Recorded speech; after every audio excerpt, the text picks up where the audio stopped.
आज women's day के उपलक्ष्य में ज्ञान मंच के मंच पर आप सभी का तहे दिल से स्वागत है। यत्र नार्यस्तु पूज्यन्ते रमन्ते तत्र देवता।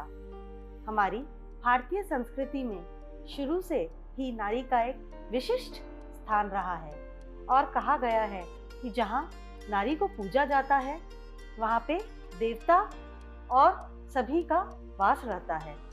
आज ही नहीं, हमारी संस्कृति में बरसों से तीनों नारी शक्तियाँ लक्ष्मी, आदिशक्ति और सरस्वती को बहुत ही महत्वपूर्ण स्थान दिया गया है। अगर हम आज के परिप्रेक्ष्य में देखें तो लक्ष्मी मनी, जिसे हम सबसे इम्पोर्टेंट मानते हैं, उसकी स्वामिनी भी एक नारी ही है, श्री लक्ष्मी है। वो विष्णु भगवान के साथ रहती है। यदि हम पार्वती की बात करें, आदि शक्ति की बात करें, तो अर्धनारेश्वर शिव का रूप सर्वत्र पूजनीय है। सरस्वती विद्या की देवी होते हुए सब जगह राज करती है और उसे पूजा जाता है, क्योंकि विद्या के बिना, नॉलेज के बिना पूरे संसार में हर चीज़ जरूरी है। अगर आप कहीं पे भी जाएंगे तो आपको संपूर्ण ज्ञान आवश्यक है। अगर आपके पास संपूर्ण ज्ञान नहीं है तो आप कहीं ना कहीं सक्सेस की तरफ नहीं बढ़ सकते हैं। अगर हम कृष्ण भगवान की तरफ देखें तो उनको भी राधा के साथ ही देखा जाता है। पहले राधा का नाम लिया जाता है, फिर ही कृष्ण का नाम लिया जाता है। तो हमारे पुराणों में, हमारे ग्रंथों में, हमारी संस्कृति में सब जगह नारी का एक बहुत ही विशेष स्थान लिया गया है, रखा गया है और उसे पूजा गया है। बरसों से नारी ही अपने परिवार की एक सबसे उत्कृष्ट शक्ति मानी गई है और उसी की धुरी पर पूरा परिवार चलता है व कार्य करता है। जहाँ नारी का अनादर होता है, जहाँ परिवार में नारी की नहीं सुनी जाती है, वह परिवार अच्छी तरह से फलीभूत नहीं हो पाता है।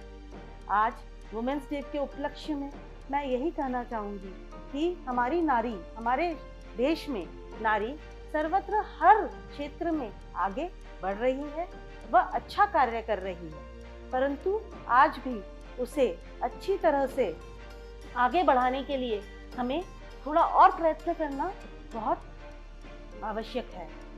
जैसे कि वह कौन सा ऐसा क्षेत्र है जिसमें नारी नहीं है, पर आज भी नारी को आगे बढ़ने से रोका जाता है।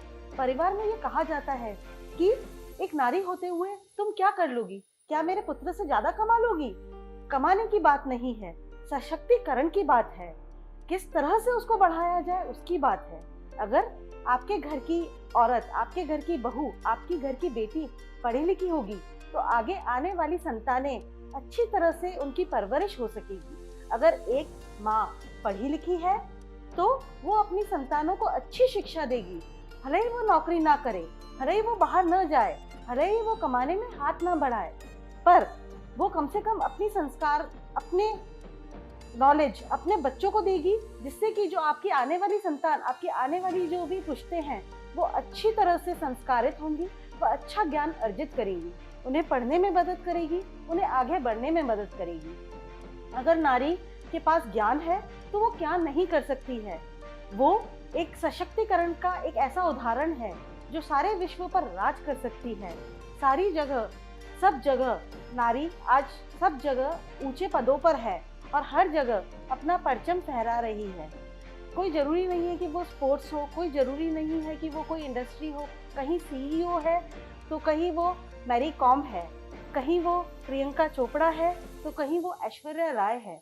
कौन सी ऐसी फील्ड है जिसमें नारी ने अपने परचम को लहराया नहीं है। केवल ज़रूरत है तो हमें उसे साथ देने की ज़रूरत है, उसे हौसला बढ़ाने की ज़रूरत है कि निकलो घर से और अपने पंख पसारो। क्योंकि अगर तुम नहीं निकली तो हमारी आने वाली जनरेशन नहीं उस तरह से संगठित हो पाएगी, नहीं उस तरह से अपनी नॉलेज बढ़ा पाएगी। कई नारियां पुराने ग्रंथों में लिखा गया है जिन्होंने अपने पति को, अपने साम्राज्य को बढ़ाया है। रानी लक्ष्मीबाई ने किस तरह से अपने पूरे देश की रक्षा की है, ये हम सब बहुत अच्छे से जानते हैं। एक छोटी सी अनकही, अनसुनी, कम सुनी सी कहानी मैं आपको सुनाना चाहूँगी। जब राम भगवान की शादी सीता मैया से हुई थी, तब सीता मैया की छोटी बहन उर्मिला से लक्ष्मण जी का विवाह हुआ था और उनकी दूसरी 2 छोटी बहनों से शत्रुघ्न का और भरत का विवाह हुआ था। ये सब हम जानते हैं, पर उर्मिला के बारे में हम एक चीज नहीं जानते हैं। जब राम भगवान वनवास गए और लक्ष्मण जी भी उनके साथ गए, तब उर्मिला ने भी उनके साथ जाने की जिद की, लेकिन लक्ष्मण जी ने कहा नहीं, यहाँ मैं भी चला जाऊंगा तो पीछे से मेरे माता पिता की सेवा कौन करेगा? तुम्हें यहाँ रुक के मेरा कर्तव्य भी, मेरे हिस्से का कर्तव्य भी तुम्हें निभाना है। यह सुनकर उर्मिला ने कहा, ठीक है, मैं आपकी अर्धांगिनी हूँ, तो इसलिए मैं आपका हिस्सा भी, आपके हिस्से की सेवा भी मैं यहाँ रुककर करूंगी और उसको निभाऊंगी। उसके बाद लक्ष्मण जी ने निंद्रा देवी से आह्वान किया कि मैं चाहता हूँ कि मैं 14 वर्ष तक श्री राम भगवान और सीता मैया की सेवा करूं, तो यदि मैं सो गया तो मैं उनकी सेवा नहीं कर पाऊंगा, तो हे निद्रा माता, मेरे हिस्से की नींद भी उर्मिला को दे दे। तो इस तरह से जब 14 वर्ष लक्ष्मण सीता माता और राम भगवान की सेवा में लगे हुए थे, तो उर्मिला दिन रात सोकर अपने पति का जो यहाँ का फर्ज था वो निभा रही थी और सास ससुर का भी ध्यान रख रही थी। ऐसी है हमारी भारतीय नारी, जो हर मुश्किल परिस्थिति में, हर मुश्किल समय में परिवार का साथ निभाना जानती है और आगे बढ़ना जानती है। इसलिए हमें हमारी नारियों को सशक्तिकरण करना चाहिए। So happy women's day to all of you. जय हिंद, जय भारत।